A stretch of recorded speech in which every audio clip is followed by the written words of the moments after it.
Hello, Nathan J. Robinson. Hey, Eli Massey, nice to be with you. How are you doing? I'm schwitzing a little. You just taught me a new word. I did. Schwitzing. So Yeah, that's good. sweating, yes? Well, that's correct. Okay. Good. Yeah. Yeah. So you just wrote an article about everyone's favorite pal, yours and mine, Joseph Biden. Joseph Robinette Biden Jr., Yes. former senator from Delaware, former vice president, and all-around good guy. Tell us about him. So I wrote this article called Everybody's Chum, and I'm trying to get to the bottom of why, I don't know how you feel about Joe Biden, but I'm not wild about him. I think you do know how I feel about him. And so Joe Biden has been around politics for as long as pretty much anyone in politics. He entered during the Nixon administration Right. to the Senate in 1973. And the article that I wrote essentially argues that I think the type of politician that Joe Biden represents is not the type of politician that I think we should have as a president of the United States. It's become pretty clear that Joe Biden is probably running. He's been approaching potential donors, and essentially I lay out in the article that I wrote what I think is the argument that it would just be a horrendous idea to elect this man to the highest office in the world. Yeah, and you opened the article discussing Strom Thurmond. So tell us who Strom Thurmond is and what his relationship Why it's relevant. Yeah, at what his all. relationship is with Joe Biden. So, Strom Thurmond, I don't know if he's the longest serving senator, but he was a pretty long serving senator. And he was a pretty hardcore white supremacist and segregationist, one of the founders of the Dixiecrat Party in 1948, ran for president as an open segregationist. And there's this myth about Strom Thurmond that as he got older, he sort of mellowed and embraced civil rights. Yeah. That's not actually true. I mean, he was a segregationist at the beginning, and at the end he was asked if he had any regrets, and he said no. Right.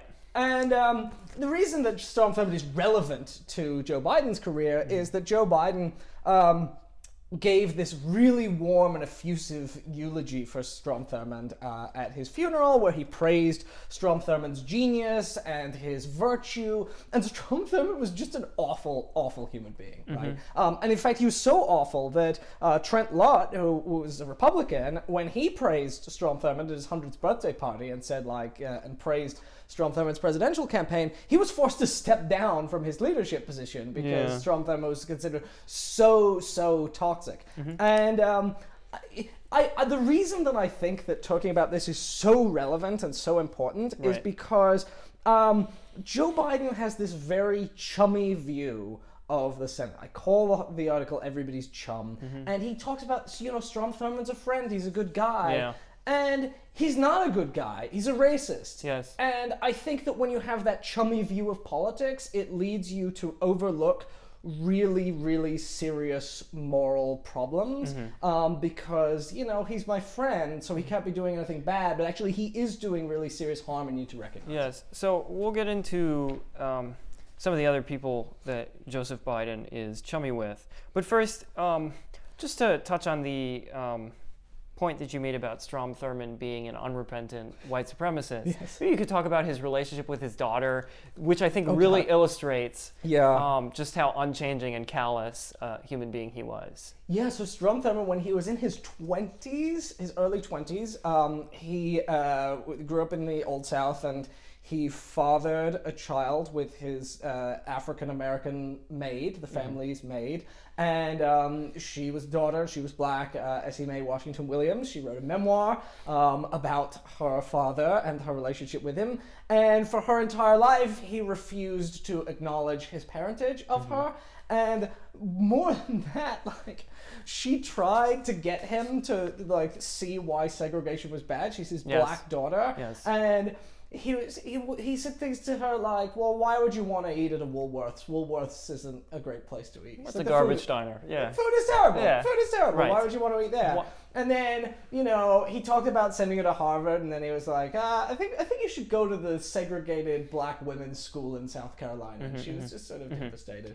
And, he died at age 100 when she was in her 70s. Right. And he still hadn't recognized that he was her And did he father. ever apologize to her or make any sort of amends? As far as I Yeah. know, nothing is in any way significant. You know, Strom Thurmond made some noises that people have interpreted as repentance, where Yes. he's like, well, you know, things are different. He said, Yes. like, African Americans deserve to be recognized. Yes, and she actually confronted him about his stance on segregation, and I seem to remember you saying that for a significant period of her life, he was unwilling to acknowledge her as his daughter. Did I get that right? I mean, he sent her some money on the sly. under the table. Yeah. But he would never introduce her to people as his daughter, and he did see her occasionally. But, Yes.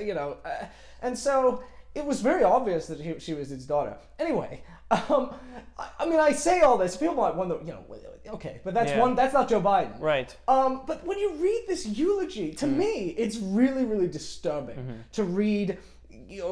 Joe Biden essentially covering up what I think are serious moral crimes, doing so in the 2000s, way after all this stuff happened, and painting a false picture of someone who never was held accountable for their racism, and basically suggesting that people who were white supremacists were better people than they actually were.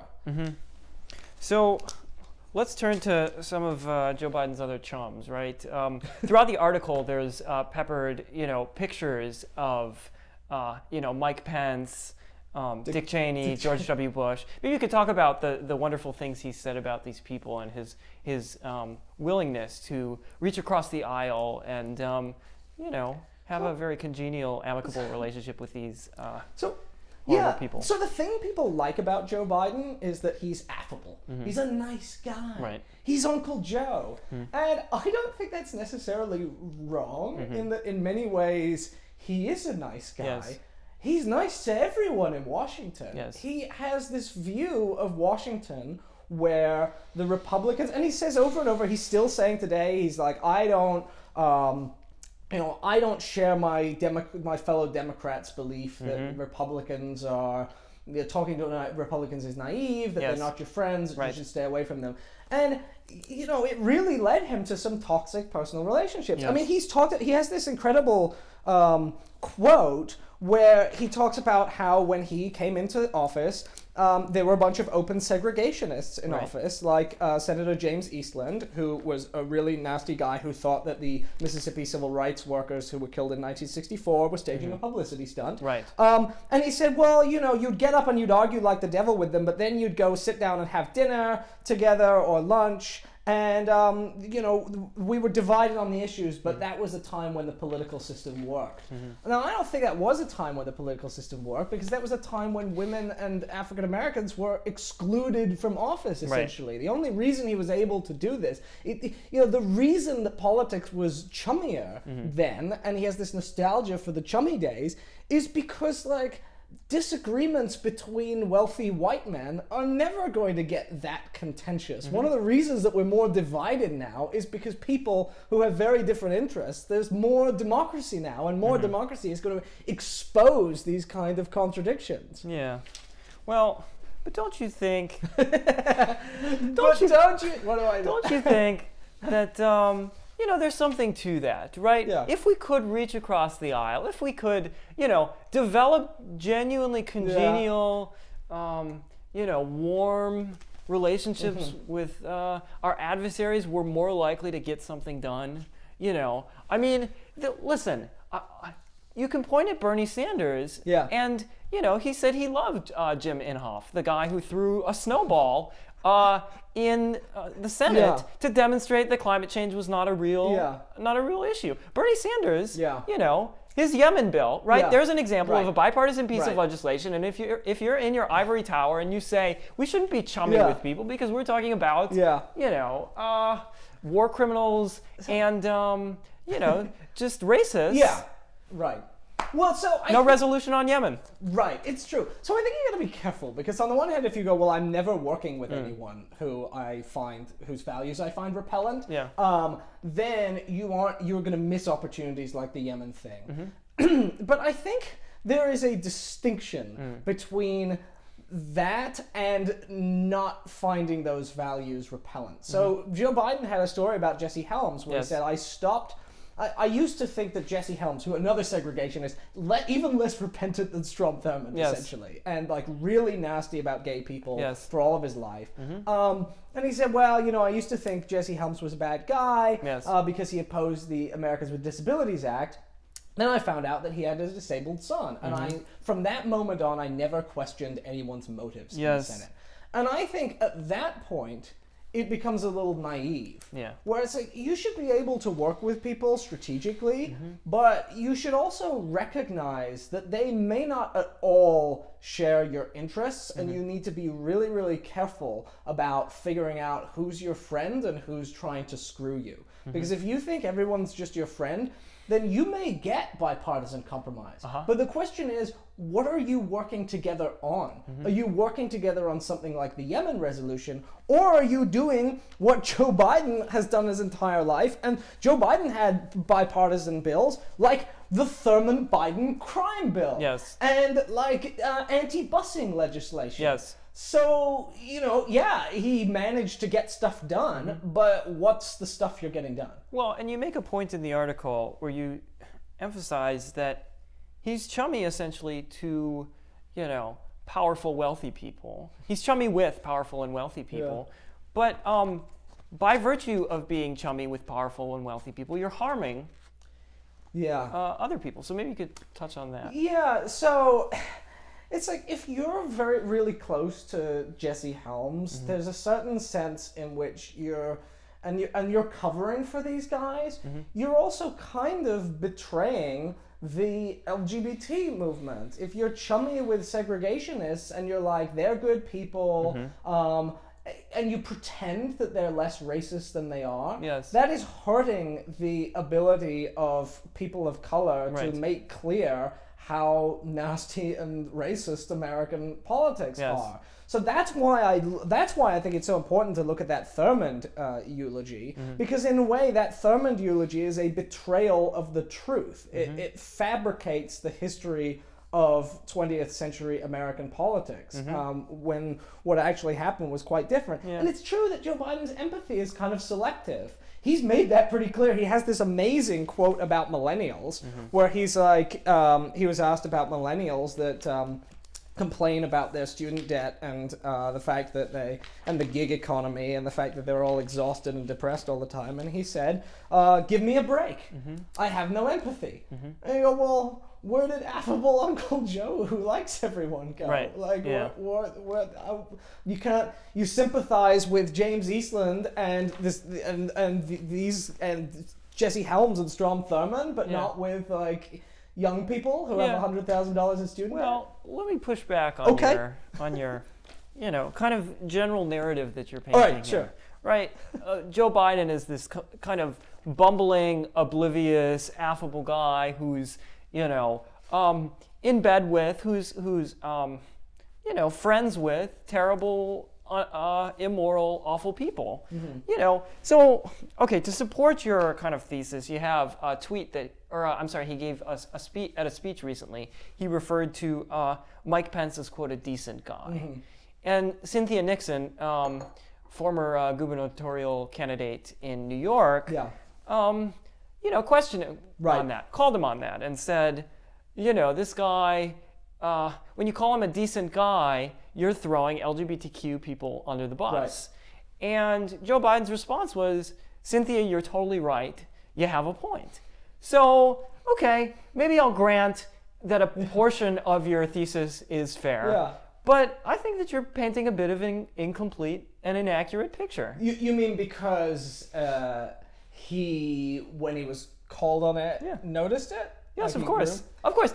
Isn't there room for personal growth? Isn't there room for changing? I mean, you know, you're not one of these you know, politically motivated agitators who will be unconvinced by new evidence that you know, demonstrates Joe Biden, or, you know, portrays Biden in a different light. No, not at all. I think one of the serious problems here, though, is that, I believe that everyone should be able to grow and be forgiven and take on new information. One of the serious problems, though, is that Joe Biden, as I said, has been in politics a very long time. He has a long, long record, and we can go through that record. And even if tomorrow he goes, okay, Nathan, I read your article.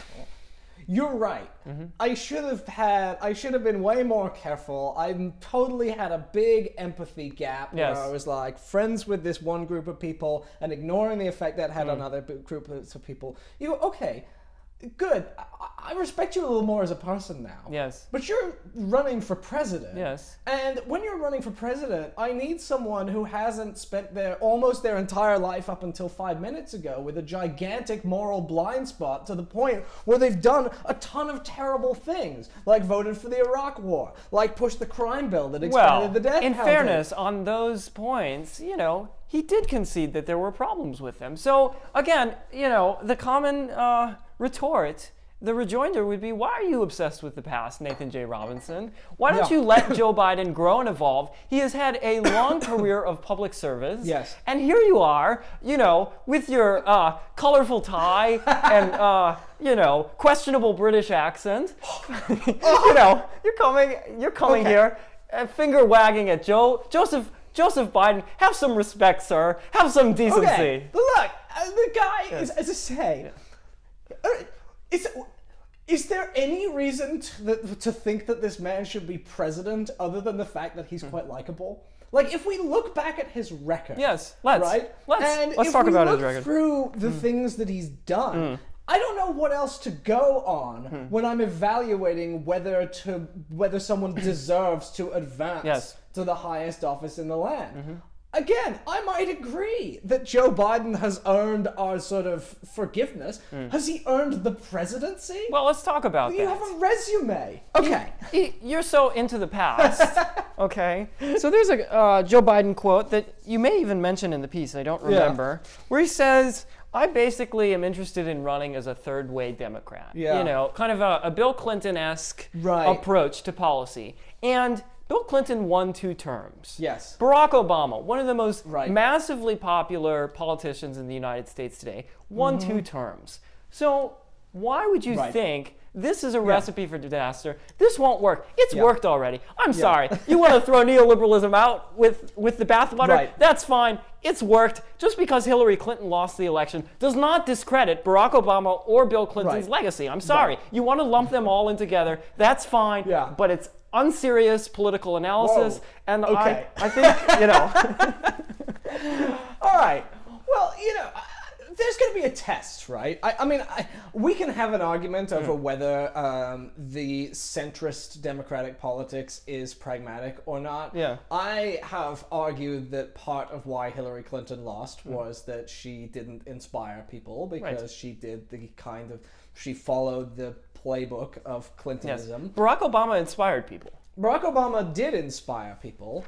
It's a question whether Barack Obama, through inspiring people rhetorically without backing that up with without backing this promise of change up with anything that really resembled You don't think change. healthcare? You don't think normalization of relations with Cuba? You don't think the Iran nuclear there are deal? some changes. You don't think the Paris Climate Accords, these are not changed? Well, climate change, Obama was deeply disappointing in many ways. Sure, but the Paris Climate Accord was a historical... We've just overtaken Saudi Arabia as the largest exporter of oil, thanks in part to Barack Obama.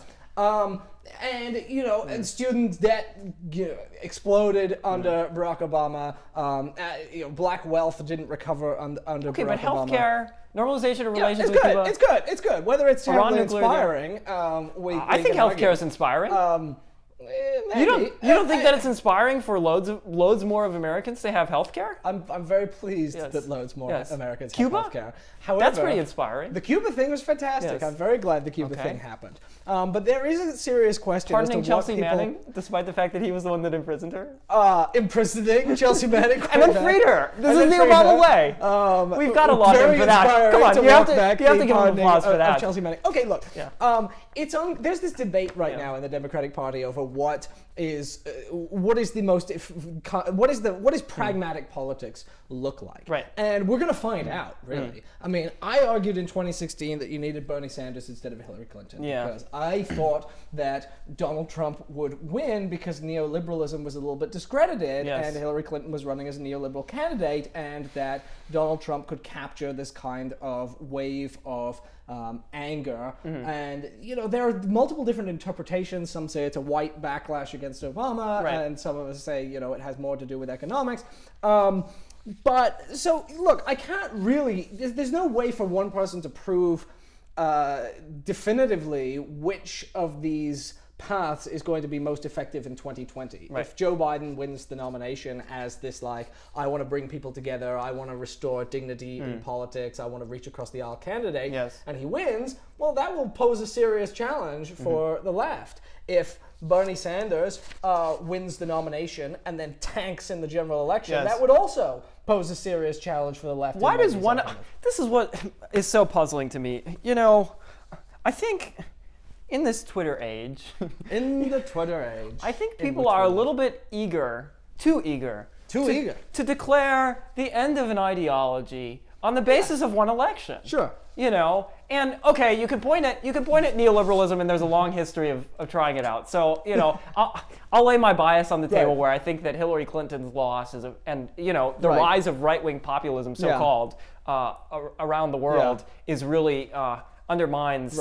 You know, the notion that it was one election. And the same in Britain, right? You see the same thing with the Labour Party collapsing in Britain eventually. At the same time, I don't understand. I mean, there were also sorts of folks, Bill Scheer, for instance, at Politico, who during the midterms wrote some article about how, you know, Bernie Sanders, our revolution, had been discredited because they didn't win quite as decisively as they ought to have been. And it's like, this is silly. You know, this is ridiculous. I mean, it's one election, and they do remarkably well.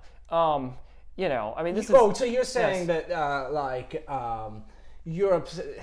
that there are... people a bit too eager to render a verdict, one way or the other, on... oh, I see. On leftist politics or, you know, so I on the basis of one election. So I'm not... I think... I am trying to be cautious about saying, like, Joe Biden's brand of politics is so discredited that if he ran in 2020, I don't think it is. He would definitely lose, for instance. Biden himself has said that anyone could beat Donald Trump. I think that's probably false, that's debatable. Because Hillary Clinton lost. Hillary Clinton, I don't think, could beat Donald Trump because she didn't beat Donald. I mean, maybe she could. We don't know. I really don't want to try that experiment. Let's avoid. So it's possible. Chelsea Clinton, though, you know, she's really getting out there these days. I think she's a real crusader against the anti-Semitism. That's the issue that people care about the most. Is the Chelsea Clinton righteous crusade against anti-Semitism. So it could be true that Joe Biden or Bernie Sanders would both get the same vote in 2020, the same percentage of the vote, and they might get it for different reasons. So I'm really hesitant to declare like which way the wind is blowing. Well, there's another question here, though, which is there's the pragmatic question of is Joe Biden's brand of politics pragmatic? And then there's also, from an electoral standpoint, and then there's also, what does it get you? What is Joe Biden's vision for the world? There are people who, this is a world of tremendous human suffering, and one of the purposes of politics is to alleviate that suffering. And I think Joe Biden's record, regardless of where we come down on whether it's good politics from a get you into the White House point of view, I have very strong moral criticisms of Joe Biden's brand of politics. I mean, I think the Iraq War was an atrocity, and those who voted for it, and I think it was fairly obvious at the time that all these people go, well, Bush lied to us. But there were many of us, I mean, I was a teenager at the time, and it was quite obvious that it was, that the justifications for the war were pretty flimsy. And I think those people need to be held accountable, and I think you elect someone to the presidency who has good judgment and who can be relied upon to do things that actually help people. Well, it makes sense given his friendship with Dick Cheney. You know, right? You have a quote from Dick Cheney in the article. Can you tell us about Do I have a quote from Dick Cheney? Oh, well, yes, where he says, I can't remember which one. Was it Dick Cheney who said there's never been a harsh word exchanged between us?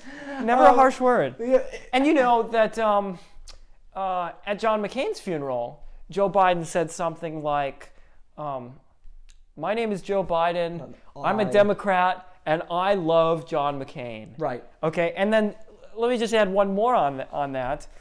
In Alexander Coburn's book, A Colossal Wreck, he talks about how during Samuel Alito's hearings, he routinely referred to Samuel Alito as, quote, a man of integrity, and then went on to question him, twice, by the way, as a man of integrity, and then went on to question him about his involvement with a racist society during his school days at Princeton. After having donned a Princeton cap. So Biden put on a Princeton cap? Yes. Yeah. So, that's the sort of chumminess that I feel like... I feel like... So if you look at it from a different point of view, like a non-American point of view, there's something grotesque about it, right? In that John McCain, was known very, very well as being... I mean, he took a stance against torture, but he was quite a warmonger, right? John McCain was very supportive of America's wars abroad, and those wars have victims. And I was just going to, add to that. I'll let you finish, but he routinely bragged on numerous occasions, he bragged that the Patriot Act was in fact based on his own legislation. So Biden bragged about this. Biden said that the Patriot Act, which vastly expanded domestic surveillance, was essentially identical to a bill that he had written in the 90s. Yes. And after the Iraq War, he said, I voted for the war and I would vote for it again. And I just think, like, when you look at it from the perspective of the people that these policies target, and the same is true with the crime bill in 1994, where Joe Biden's record as a crusader against crime, he was really, really vicious. I mean, when all of the super predator stuff was coming up in the 90s, Joe Biden was the guy going like, we need to cordon these predators off from society. Yes.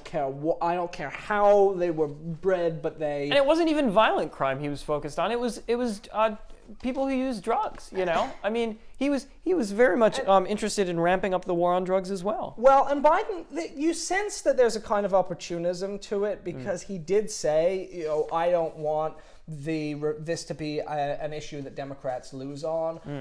I don't want to cede this to the Republicans. Like a kind of triangulation, you're saying. Biden advised Bill Clinton to be tougher on crime. And so Biden's kind of very responsible for the tough on crime push of the 90s. Why is this sort of Clintonian triangulation not a winning electoral strategy? Or maybe it might be. Okay. Well, I mean, one of the things, I did a book about Bill Clinton called Super Predator. Yes. And one of the things I argue is that, it worked great for Bill Clinton. Yes. Right? But Bill Clinton had a theory, which he said, well, if you adopt the main parts of the Republican agenda, the Democratic base will still have to vote for you because they're not going to vote for the Republicans. That's right. And you'll peel off some Republicans. Right. And that's a tremendous strategy for getting elected. Yes. It's just not a very good strategy for accomplishing progressive political goals. Well, that's not necessarily true, because let's talk about this. I think that you don't have to govern the way that you campaign. You can talk about really run your campaign to the center and then implement the furthest possible left policies that you want. You could do that. Yes. I mean, I wouldn't be that opposed to doing this if it was just a stealth strategy to lie to the American people and then betray them. Okay. That'd be great. You heard it here first. Nathan J. Robinson, editor of Current Affairs magazine, in favor of lying to the American people. And then do them. But then you saw what Bill Clinton actually did, which was that he then passed the Violent Control and Law Enforcement Act of 1994. He passed passed the anti-death penalty, the death penalty, whatever it was, an effective death penalty and anti-terrorism act. Right. He passed welfare reform. He passed. Oh, we should talk about Joe Biden's role in bank deregulation. Yes, let's talk about bankruptcy. Let's talk about BAPSIPA, which is the 2005 piece of legislation that made it more difficult for bankruptcy for consumers to file bankruptcy. Yeah, if you have private student loans and you can't discharge them in bankruptcy, you have in part Joe Biden to thank, because thanks, Joe. Thank you, thanks. And he doesn't have an ounce of empathy for us. He has no empathy.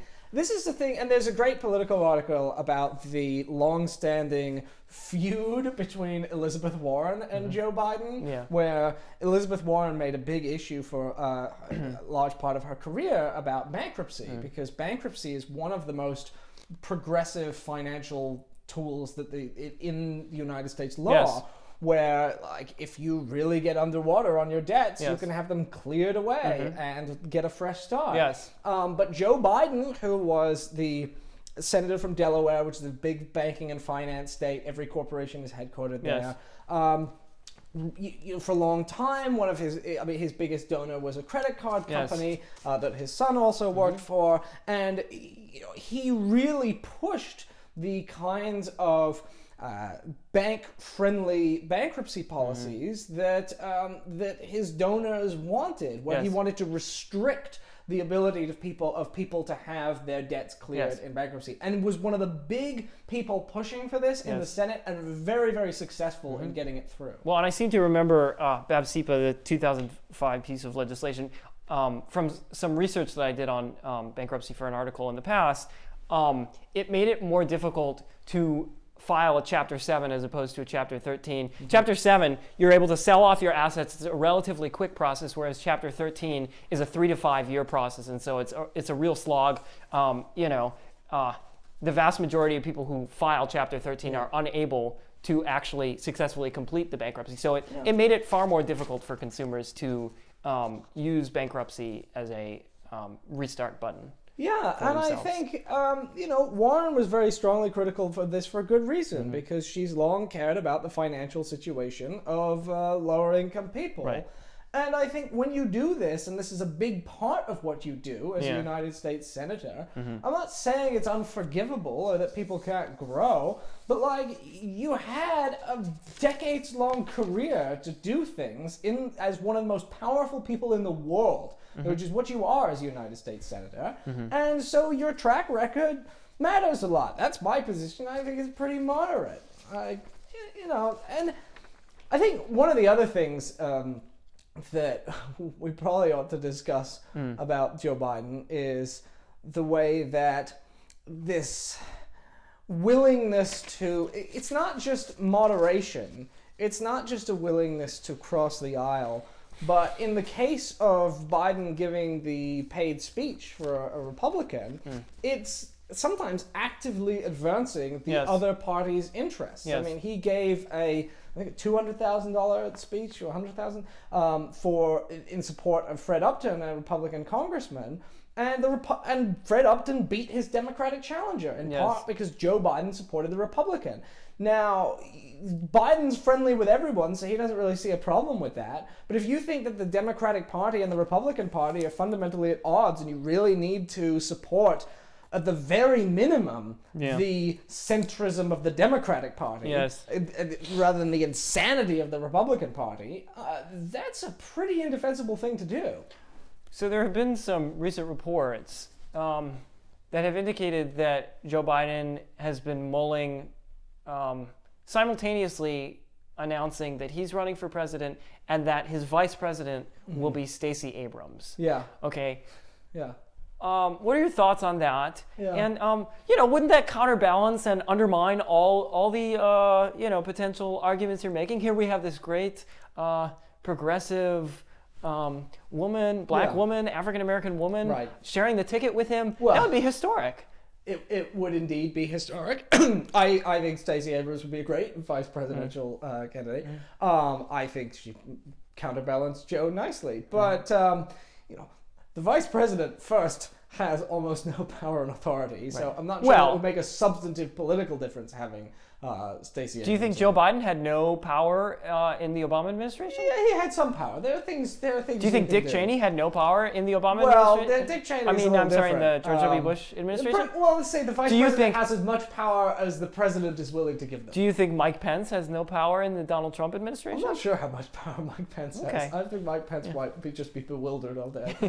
He's just tagging along for the But ride. let's say so. I think one of the serious questions here, though, is like when you look at the crime bill and when you look, for example, at Joe Biden's. We've published in Current Affairs an article about his history with busing in the 70s, where Joe Biden kind of misrepresents his record on this, where he suggests that he was pro busing, and actually in the 70s he was saying, oh, we need to recapture criticism of busing as a liberal issue, and and in doing so alienated the only black senator at the time, Edward Brooke of Massachusetts, and really had to take on civil rights activists who were pushing for integration.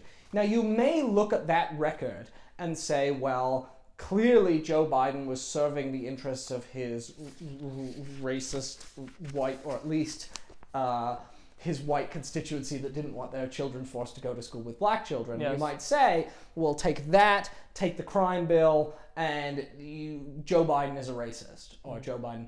And then if he ran with Stacey Abrams, you might say, well, where is Joe Biden a racist? He can't possibly be a racist. Well, and let's also talk about the fact that he served as vice president in the first African-American Right. president's administration. So this is why the criticism that I make of Joe Biden Yeah. is not Joe Biden is a racist. Yes. It is Joe Biden has. This is why I call it everybody's chum, because I really think that the fundamental problem with Joe Biden, the thing that really disturbs me Yeah. about him and makes me think that he's not the kind of president you want, is the fact that I don't think he is able to take hard moral stands when it is imperative to take hard moral stands, and I think he has a long track record of doing that. And I don't think that criticism would be affected by whether he chose Stacey Abrams as his vice president or not. You don't think that she could push him to, live up to his potential? She could, yeah, no, absolutely. But one of the things is, do you want a presidential nominee who has to be pushed all the time? Or do you want someone who's actually going to take the lead? Here's the thing. I mean, I think that whoever gets into office, we're going to need to push them all the time. Yes, yeah, absolutely. So- okay, yeah, you always have to be pushing people. But So that criticism doesn't really hold of course much it water. does. Of course it does. Because you could have someone who it's like pulling teeth to get them to do the basic right thing. Right. Or you could have someone who it is fundamental, and this is the way I think of Bernie Sanders, where like I have strong criticisms of Bernie Sanders. Bernie Sanders has to be pushed all the time. Reparations, Palestine, whatever. Yeah, whatever it is, he has to be pushed, and but I think when the political ground is cleared to where it becomes possible for him to sign on to things and he feels like it's the pragmatic move, he'll do it, versus someone like Biden who really his entire career has been like, well, I don't want to alienate my Republican buddies because we have lunch together and they're good people, and don't criticize their motives because they're all, trying to get the right thing, which I think is just so naive. It's such a child's view of politics. In our last discussion, you talked about the Obama boys and what happens when you try to, reach into the across the aisle and work with Republicans. You know what conservatives are right about is, how the conservative worldview is like everyone's looking out for themselves. It's a world based on self-interest. If you try to change that, you're denying human nature. People are out to screw you. The conservatives are not right in that there are lots of people who are very decent and that doesn't apply to. But it does apply to the Republican Party. They are out to screw you. They're being honest They're pretty about honest about their own motivations, Yes. where they're like, look, self-interest. Yes. We believe that the pursuit of profit is a good thing, even if it comes at other people's expenses, because actually we believe the pursuit of self-interest makes everybody better off. They're pretty open about that. They're pretty open about the fact that, basically being dishonest and trying to betray people is not a bad thing because, like, that's the world, buddy. And so when you see those people as your friend, you're being a little naive, in my opinion. Yeah. Well, I don't know if there's anything else we have to touch on. I feel like, we could talk about Joe Biden and Israel to wrap up. Oh, yeah, let's do that. Yeah.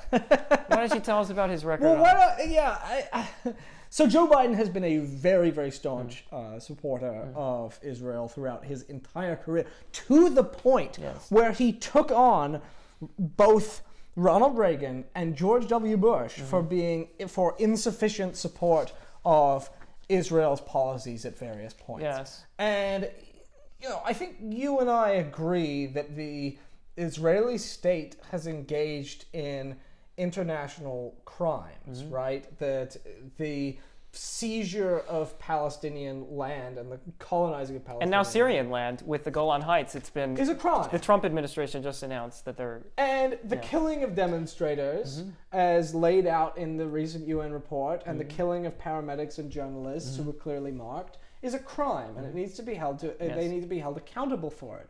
But if you have someone who, throughout their entire career, has been so uncritically committed to Israel that they've been unwilling to take them on even when Republicans are criticizing them, I think that person cannot be counted on to exert any pressure at a time when the policies of the state of Israel are getting kind of scary in many ways. And there needs to be a U.S. president who is willing to use the phenomenal amount of leverage that we really honestly do have in dealing with Israel to lay down the law. Well, and just to kind of build on that, what's so interesting is that in 1981, when Israel officially annexed the Golan Heights, which is Syrian occupied territory, Ronald Reagan actually had consequences for Israel.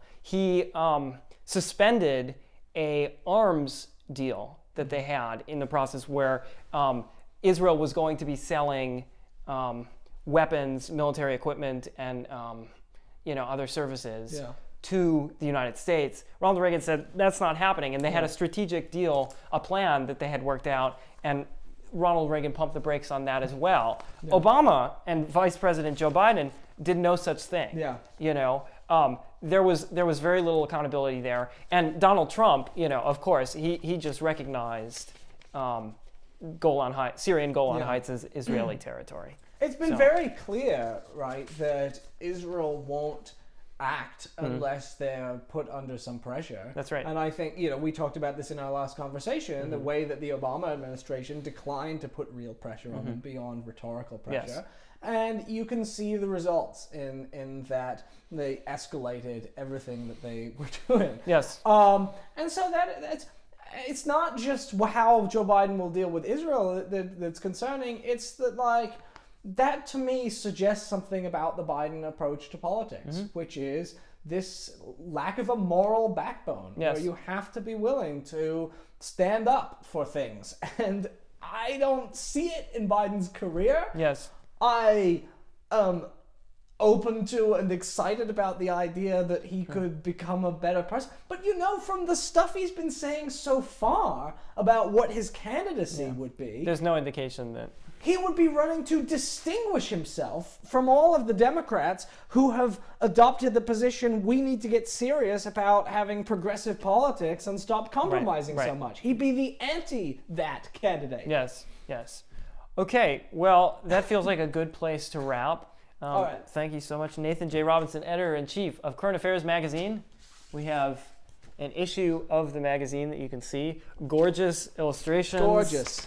Puzzles. It's a beautiful. I'm not going to know how to flip this for the camera, but you can see. Okay, and you can pick up a copy for what comes out to $5 a month.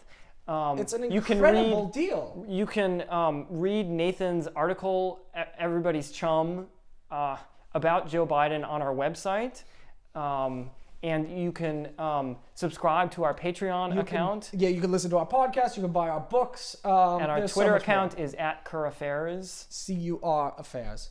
So And I think that about does it. that's all the things we need to promote. Okay. This has been a fun conversation. Thank you very much. All the best.